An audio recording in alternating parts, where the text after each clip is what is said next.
Signs of Tradition and Wonders of Experience, a devotional for the seasons of Advent, Christmas, and Epiphany, produced by Northside Church. Friday, December 27th, the third day of Christmas. Our scripture passage today comes from Matthew chapter 1, verses 22 and 23. All this took place to fulfill what the Lord had said through the prophets. The virgin will conceive and give birth to a son, and they will call him Emmanuel, which means God with us.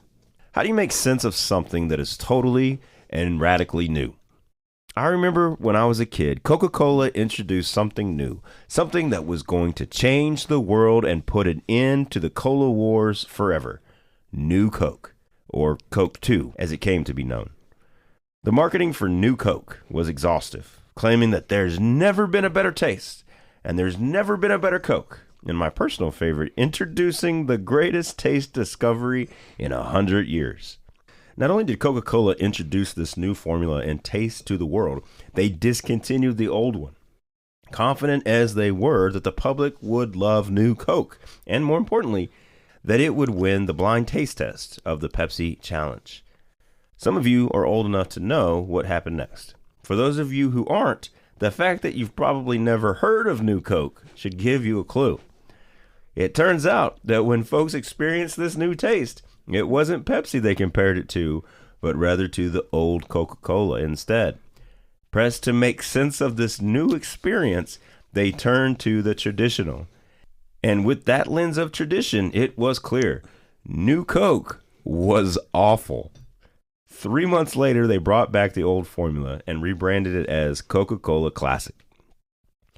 When Matthew sat down to write his gospel and the story of Jesus' birth, I'm sure he wrestled with how to make sense of this new experience.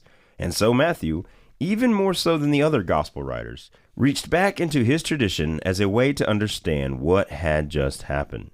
In doing so, he came to understand Jesus to be the new Moses, but yet so much more. Jesus wasn't just a leader of the people or the mouthpiece of God as Moses had been, but rather he was God himself in the flesh. Matthew found a way to grasp this by turning to Isaiah and the prophecy of Emmanuel, God with us. Here he was, a baby boy born in Bethlehem, God with us in the flesh and in a radically new way. Unlike New Coke, however, New Moses did not disappoint, even though he was ultimately rejected by many who couldn't come to terms with this new experience. Emmanuel, God with us, is still with us here today and still doing new things. Are we ready to experience God in a new way? How will we make sense of it?